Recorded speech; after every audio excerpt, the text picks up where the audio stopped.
Warahmatullahi wabarakatuh. Saya Anissa binti Sulaiman.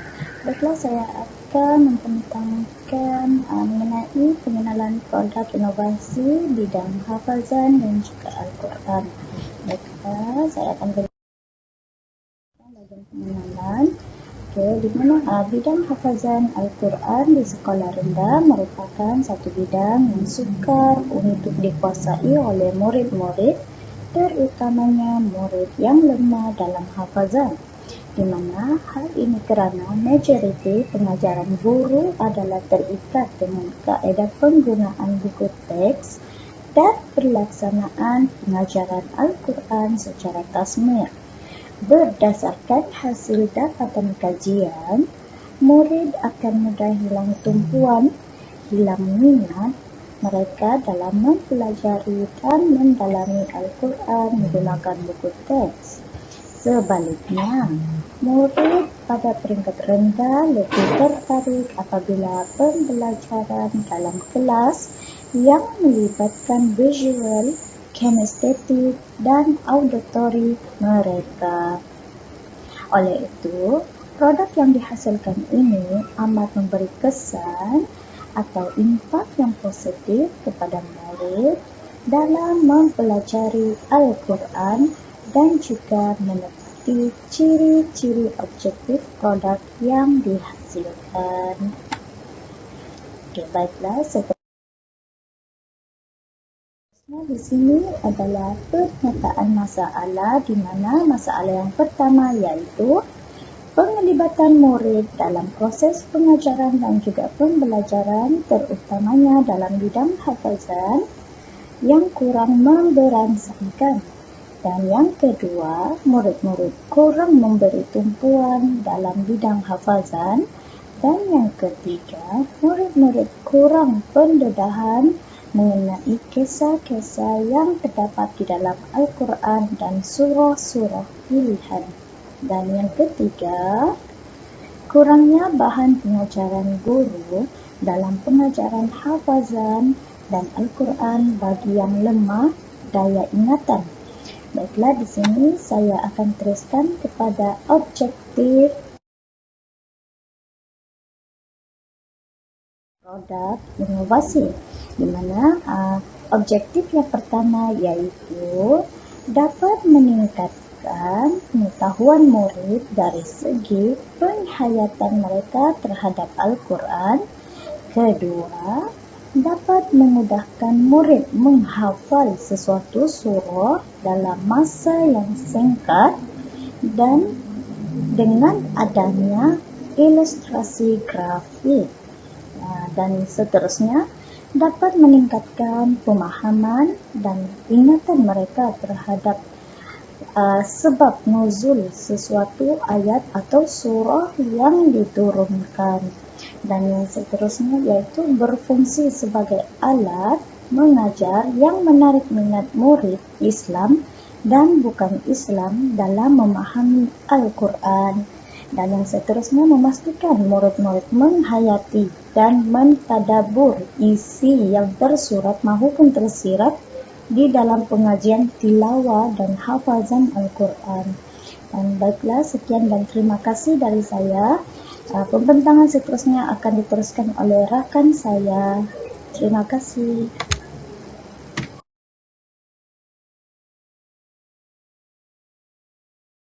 Assalamualaikum warahmatullahi wabarakatuh.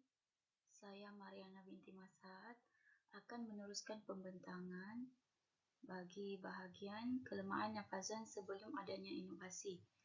Yang pertama, penglibatan murid dalam proses pengajaran dan pembelajaran, terutamanya dalam bidang hafazan, kurang memberangsangkan. Yang kedua, murid tidak didedahkan dengan peristiwa-peristiwa dan kisah-kisah yang terdapat di dalam surah.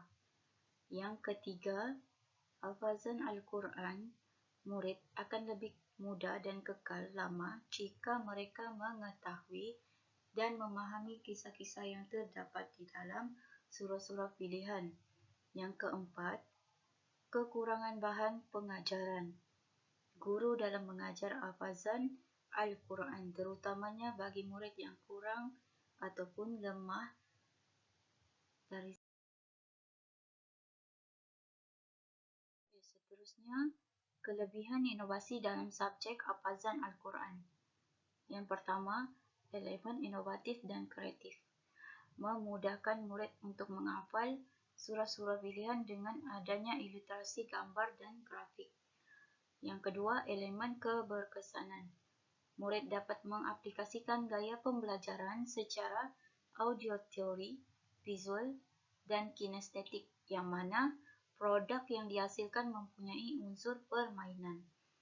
Seterusnya, murid dapat mengukuhkan hafalan dan ingatan dalam jangka masa yang panjang. Yang ketiga, elemen signifikan.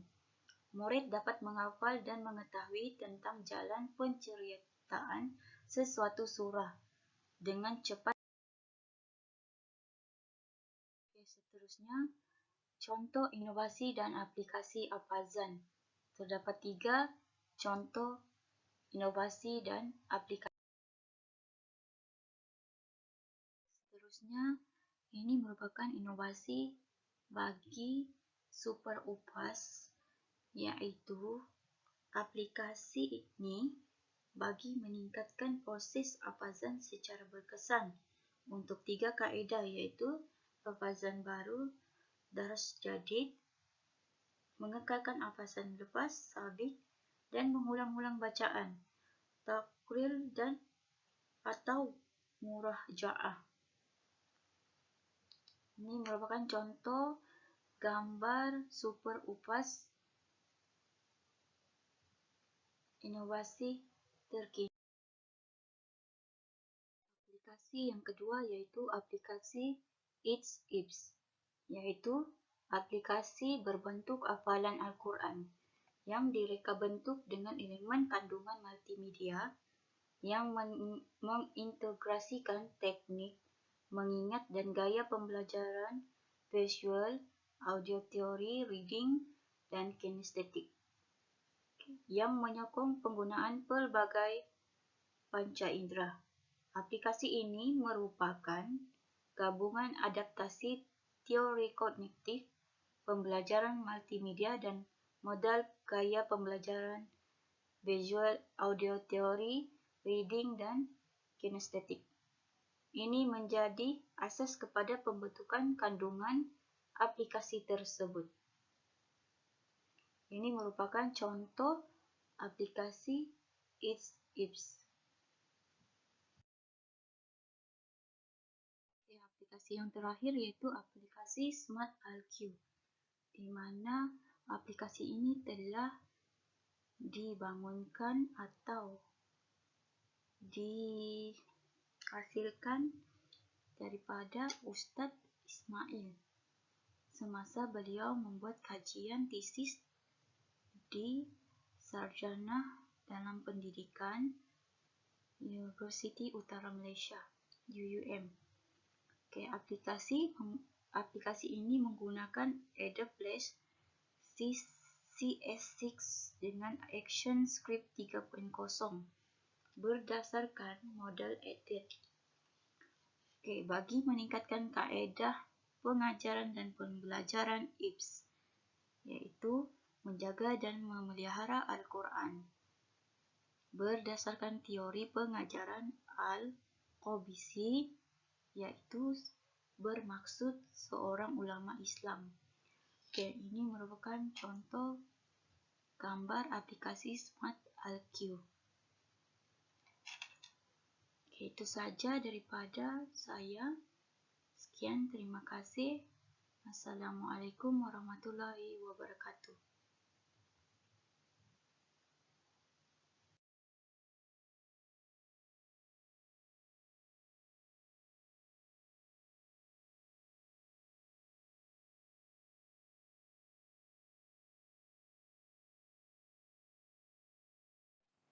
Assalamualaikum, saya Hamidatul Liana binti Islani. Part ini saya akan bentangkan iaitu inovasi yang kami guna adalah permainan roda impian surah An-Nas, di mana kami menggunakan aplikasi WordWall untuk menghasilkan salah satu inovasi yang berbentuk permainan untuk subjek hafazan. Ini adalah bentuknya. Kebaikan penggunaan inovasi permainan roda impian. Permainan ini dibuat untuk menarik minat pelajar untuk minat terhadap bidang subjek hafazan. Link ini juga boleh diakses di mana-mana sahaja dan mudah untuk murid mengulang semula topik pembelajaran yang telah diajar oleh guru. Maksudnya di sini link tersebut yang telah dibuat oleh guru itu dia akan berkongsi di dalam grup WhatsApp ataupun di Google Classroom. Jadi murid-murid boleh mengakses link tersebut walau di mana pun mereka berada. Contohnya macam di rumah. So mereka boleh mengulang semula subjek yang diajar oleh guru tersebut. Cara penggunaan permainan roda impian. Di atas ni merupakan link yang guru itu telah buat melalui link Word World. Guru juga akan mengakseskan link laman sesawang untuk permainan hafazan. Lepas tu guru juga akan berkongsi pautan laman sesawang di dalam grup kelas seperti yang saya cakap tadi untuk memudahkan murid-murid mengulang kaji topik pembelajaran di rumah. Ianya juga dapat menjimatkan masa dan boleh diakses bila-bila masa saja. Bahan bantu mengajar ini boleh digunakan untuk subjek pendidikan Islam yang lain dan juga ianya berbentuk permainan. Permainan inovasi roda impian ini akan dapat memberi kesan yang baik kepada murid dalam menerapkan nilai minat terhadap subjek hafazan. Menghafaz surah An-Nas melalui permainan roda impian boleh dilakukan di dalam kelas. Ini adalah contoh.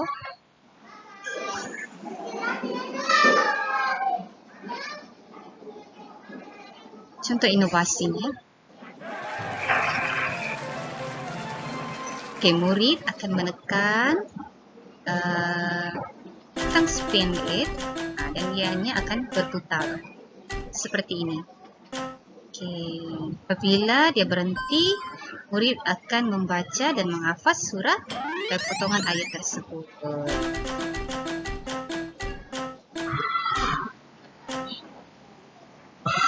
Ini adalah contoh-contohnya yang telah kami buat.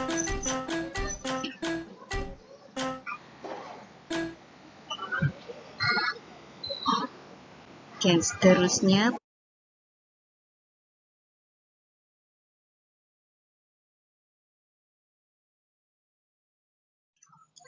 Secara kesimpulannya, inovasi yang kami buat ini adalah untuk menarik minat pelajar yang paling utama. Yang kedua, dapat memberi kesan yang positif kepada pengajaran dan juga pembelajaran di dalam kelas. Dan yang ketiga, inovasi yang kami buat ini boleh digunakan untuk subjek yang lain. Dan juga ianya dapat menjimatkan masa guru dan percuma. Sekian itu sahaja daripada kami. Assalamualaikum.